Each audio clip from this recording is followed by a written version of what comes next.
మీ romance నన్ను shut up అన్న ఫటాఫటా కొట్టిన ఈ ఫోటో మారదాం. నిన్ను సాకేత్,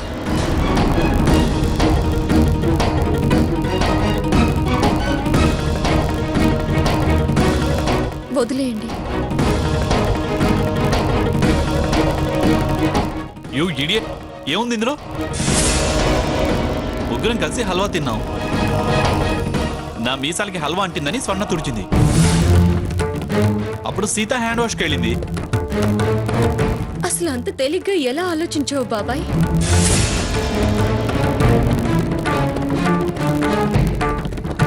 చీప్ మెంటాలిటీ ఉన్నవాళ్ళు చీప్ గానే ఆలోచిస్తారు. ఏమయ్యా, సీత ఇక్కడే ఉంది కదా, అలా ఎలా ఆలోచించావు?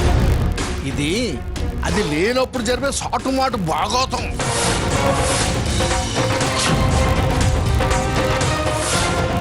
రాధాకృష్ణ, మళ్ళీ అలా మాట్లాడితే మరిదివని కూడా చూడను. నా కూతుళ్ళు నిప్పు, నా అల్లుడు శ్రీరామచంద్రుడు. తప్పుగా చూసి తప్పుడు మాటలు మాట్లాడితే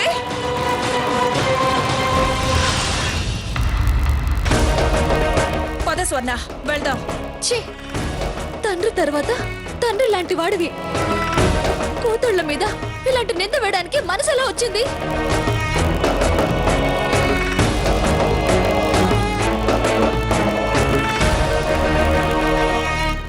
ఇందాక పెళ్లి ప్రస్తావనలో గడ్డి పెట్టావు కదా, అది అరక్క నెమరేయలేక ఇదిగో ఇది కావించాడు.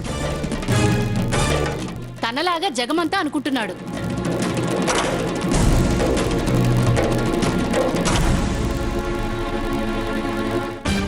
పదక్క, ఏంటి ఇంకా ఇక్కడే నిలబడ్డావు? ఇంకా ఏమైనా ఘనకార్యాలు చేయాలా? వదిలేసి వెళ్ళొచ్చు, కానీ అల్లుడు గారు నరికి పోగులు పెడతారని భయపడుతున్నాను. పద. బాబాయ్, కడుపులో ఇంత కొళ్ళు పెట్టుకుంటాం అనుకోలేదు బాబాయ్. మేము నీ కూతుర్లవన్న విషయం గుర్తు పెట్టుకో.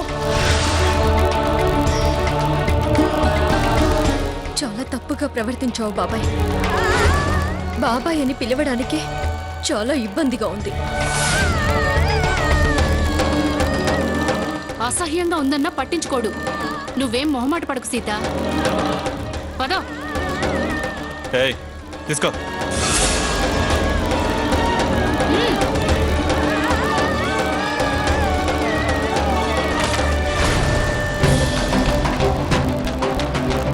సాకేత్, వెళ్ళొస్తాం.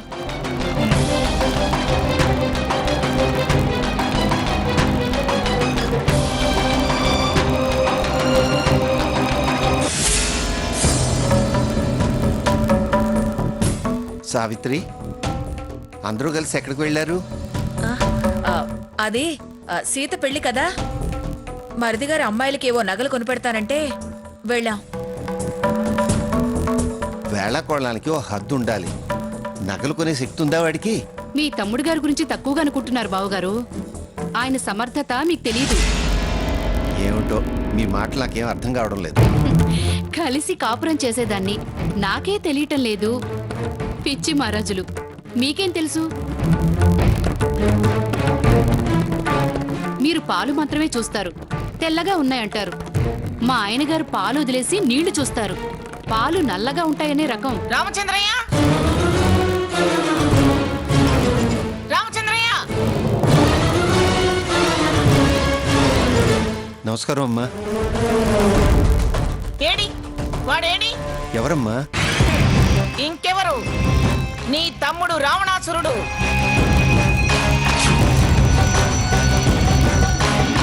రాధాకృష్ణ, పిలువాణ్ణి.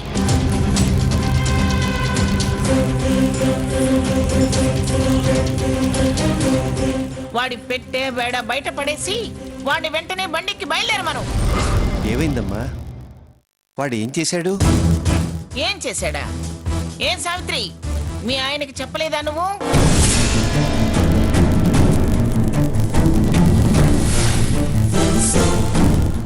ఆ దుర్మార్గుడు రత్నం లాంటి నా మనవడి మీద నిందేశాడు.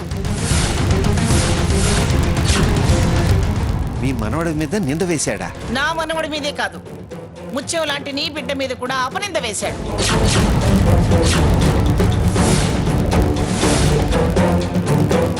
అపనింద వేయడమా?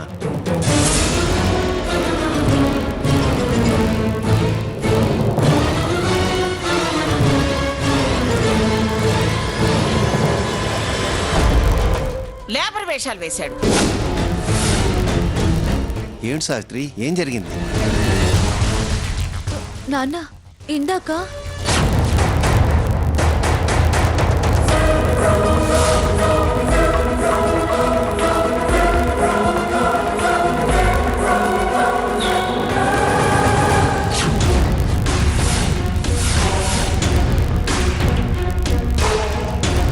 కూటికి పేదవాళ్ళైనా మీ పెంపకం చాలా గొప్పదని, ఆత్మాభిమానం గలవాళ్ళని, అంతకు మించిన మంచితనం ఉందని నాకు తెలుసు.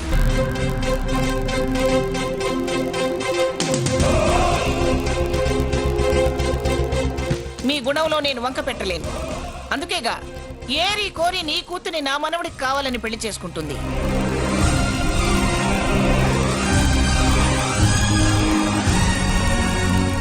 పరాయిదాన్ని నాకున్న పాటి అభిప్రాయం కూడా లేకుండా పోయింది మీ తోడబుట్టిన వాడికి. చిచ్చి చిచ్చి, చుప్పనాతి గుణం, పుల్లలేసే బుద్ధి, కళ్ళల్లో నిప్పులు, కడుపులో కుళ్ళున్న మనిషివాడు.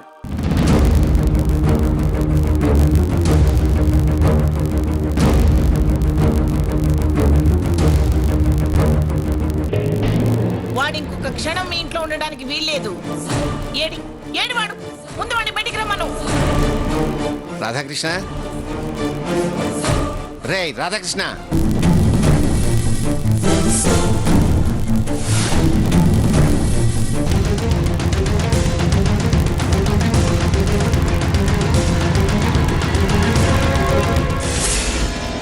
క్షమించండమ్మా. ఏదో పిల్ల ఒక మాట గట్టిగా అందని పిదప బుద్ధితో పిచ్చి పని చేశాడు. మన్నించండమ్మా.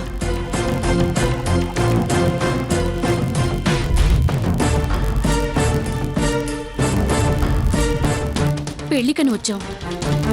పెళ్లికి లేకుండా వెళ్తే పల్లెటూరులో తల ఓ రకంగా అంటారు.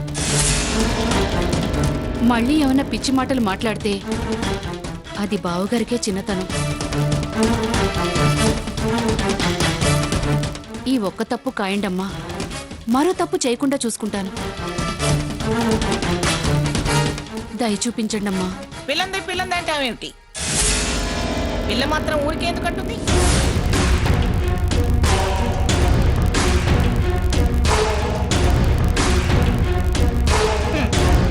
దాన్ని ఏదో పిచ్చి పిచ్చి కూతలు కూర్చుంటాం, అది ఎదురు తిరిగింది.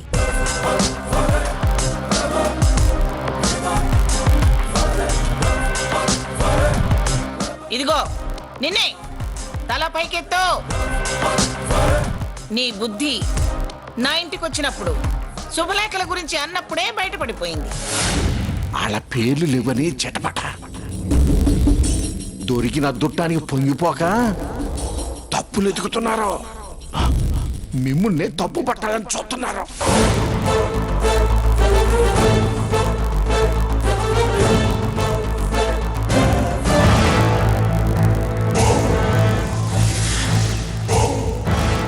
వాళ్ళకెవరు లేరనుకుంటున్నావేమో నువ్వు. సీత నా ఇంటికి కాబోయే మనవరాలు.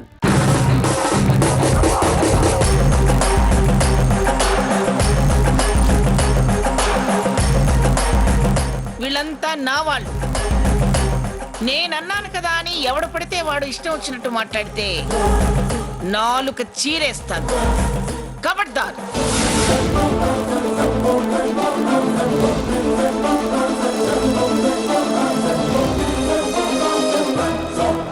ఈ ఇంటి ఆడపిల్లల వంక ఎవడు వేలెత్తి చూపించినా సహించను. జాగ్రత్త.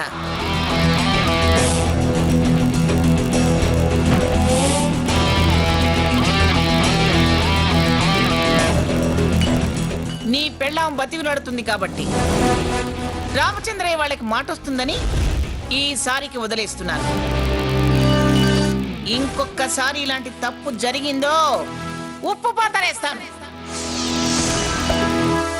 పెళ్ళయ్యేదాకా ఈ వంచిన తల ఎత్తకుండా, నోరు తెరవకుండా బుద్ధిగా ఉండు. వెర్రి వేషాలేశారో ఊరుకునేది లేదు. జాగ్రత్త.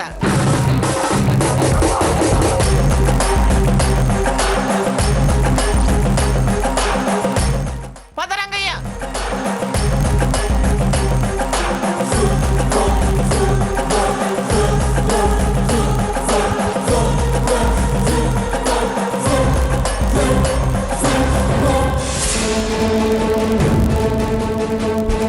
పద స్వర్ణ.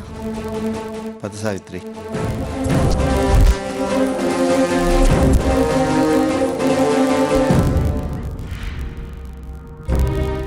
చాలు. రాధాకృష్ణన్ కూడా పిలువు, పాపం బాధపడుతున్నాడు. పాపం అనక అక్కయ్య, ఆ మాత్రం డోసు పడకపోతే టింగర వేషాలు మానడు. అలిగినట్టున్నాడు.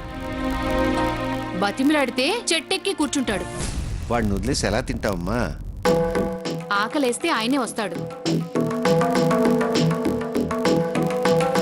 పిలవందే ఎలా వస్తాడు శకుంతల? తప్పు చేశాడు, తిట్లు తిన్నాడు. ఆకలేస్తే అన్నం తింటాడు. అయినా పిలిచి విస్తరేయాలా? స్వతంత్రం ఉన్న ఇల్లేగా. తప్పైంది అన్నయ్య, క్షమించొద్దున అనొచ్చుగా. బాధపడేవాడిని ఇంకా బాధపడ్డం ఎందుకు? వెళ్ళి పిలు. నేను పిలవను బావగారు. నువ్వు ఆగమ్మా. రే రాధాకృష్ణ, రే రాధాకృష్ణ, వినపడిందా? భోజనానికి రారా. నాకు ఆకలిగా లేదు. మంగమ్మ గారు పెట్టెళ్ళిందిగా, కడుపు నిండుగా ఉండుంటది. నువ్వు ఆగమ్మా. రేయ్, నువ్వు రాకపోతే నేను తినను రా. వినపడిందా? అది ప్రేమంటే. నువ్వు కొంపకి నిప్పు పెట్టాలని చూసినా మనసు విప్పి పిలుస్తున్నారు. రా, వచ్చి తిను.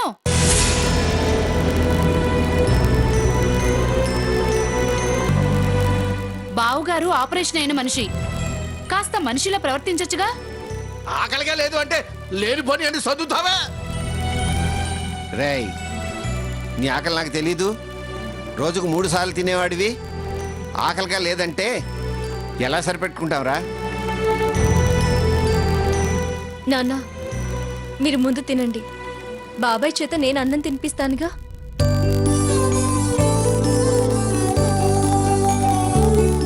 అమ్మా, మా ఇద్దరికి కాస్త ఆవకాయ వెయ్యి.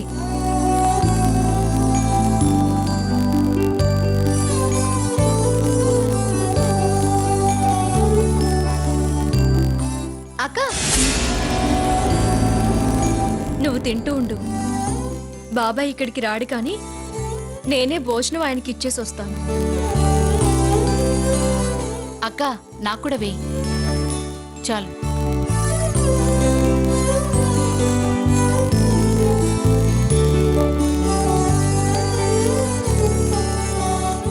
చాలమ్మా.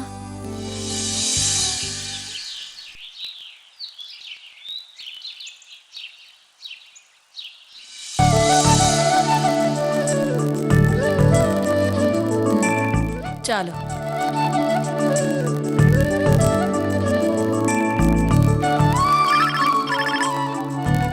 స్వర్ణ, స్వప్న, ఆ ఫోన్ చూడండి.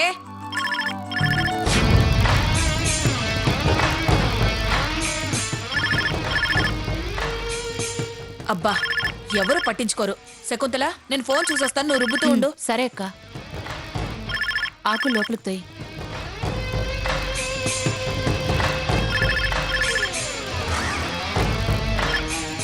హలో, పిన్ని గారు, మీరా? చెప్పండి పిన్ని గారు. రేపే కదా సీతని పెళ్లి కూతుర్ని చేసేది. ఏం చేస్తున్నారు మీరు? ఇవాళ సీత చేతులకి గోరింటాకు పెడదామని గోరింటాకు రుబ్బుతున్నాం. ఆ? ఏం రుబ్బుతున్నారు? గోరింటాకు రుబ్బుతున్నారా? మీ బుర్రల్ని గ్రైండర్లో వేసి తిప్పినా బుర్ర పెరగదు, తెలివి రాదు. గోరింటాకుని రోట్లో రుబ్బి అరచేతిలో గొబ్బెమ్మలు పెట్టినట్టు పెడతావా? ముగ్గులేని గొబ్బెమ్మల్లా మీ మొహాల్లా ఉంటుంది. ఎర్రగా అరిచేతుల నిండా పెడదాం అనుకుంటున్నారా? అరే, ఖర్చులన్నీ పెడతానన్న మనిషి ఉందన్న ఆలోచనే లేదే మీకు? ఒకవేళ వచ్చినా నామోషిగా ఫీల్ అవుతున్నారా? ఆ రుబ్బిన దాంట్లో ఉప్పు కారం కలిపి తాలింపేసుకుని తినండి. ఆ చెత్త సరుకు నా మనవరాల చేతికి చాలా చండాలంగా ఉంటుంది. దాన్ని పులవకండి. నేను మెహందీ డిజైన్ ని పంపిస్తున్నాను. అప్పటిదాకా ఆగండి. అంతేగాని అడ్డగోలుగా అరచేతు నిండా గోరెంటాకు పులిమి పీటల మీద కూర్చోబెడతారా ఏమిటి? అని నా స్థాయికి తగ్గ పని ఒక్కటి కూడా చేయరే. చచ్చా.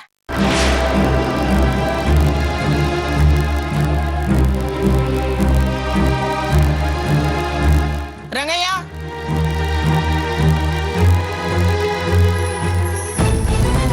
అమ్మా, smile and style beauty care లో మెహందీ డిజైన్ అని తీసుకుని సీత వాళ్ళ ఇంట్లో దిగబెట్టరాపో. చేయమంటారండమ్మా? మళ్ళీ వచ్చేదాకా వెయిట్ చేయమంటారండమ్మా? అక్కడ అమ్మాయికి చాలా పనులు ఉంటాయి. నువ్వు వెళ్ళొచ్చేయి. అట్టగేనండమ్మా. అరచేతిలో గోరింటాకే అంత లెక్చర్ ఇచ్చావు గాని ఆ గోరింటాక్ కన్నా ఈ కోన్లు డిజైన్లు మంచి అంటావా? గోరింటాకు సాంప్రదాయంగా సహజంగా వైద్యపరంగా కూడా మంచిది. అయినా గోరింటాకును కూడా వాళ్ళ ఇష్టానికి వదలవా నువ్వు? నడక మంచిది, అధిక పుణ్యం వస్తుంది కదా అని తిరుపతి వెళ్లే వాళ్ళంతా కాలినడకన వెళ్ళటం లేదు. చక్కగా విమానాల్లో అలా వెళ్ళి ఇలా వచ్చేస్తున్నారు. కనిపెట్టేవన్నీ తక్కువ టైంలో ఎక్కువ ప్రయోజనం పొందడానికి. అది తెలుసుకోలేకపోతే జనంలో ఉన్నట్టు కాదు, జ్ఞానంతో నడిచినట్టు అస్సలు కాదు. అయినా ఆడంగుల విషయంలో మీరెందుకు తలదూర్చటం? వెళ్ళండి వెళ్ళండి.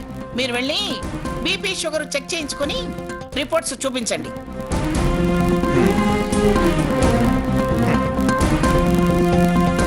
లక్ష్మి, లక్ష్మి, వస్తున్నా అత్తయ్య.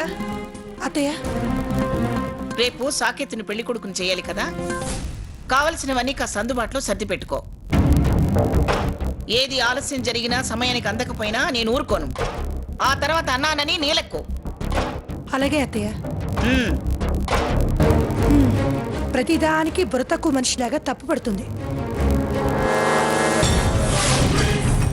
తప్పు కాబట్టి లెక్కకు మించినన్ని సార్లు నొక్కి నొక్కి చెప్పాల్సి వస్తుంది.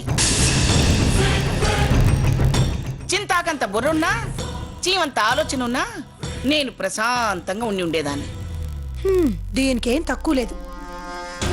అదిగో ఆ నీళ్ళు కూడా నేను వద్దంది.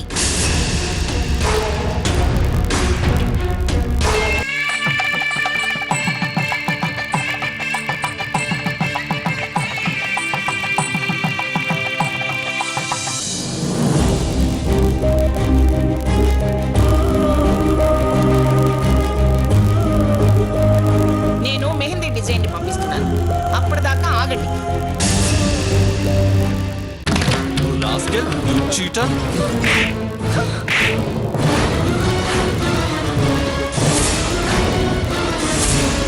You rascal. You mad? ఆడపిల్ల మీద చేయి చేసుకుంటావా నిన్ను?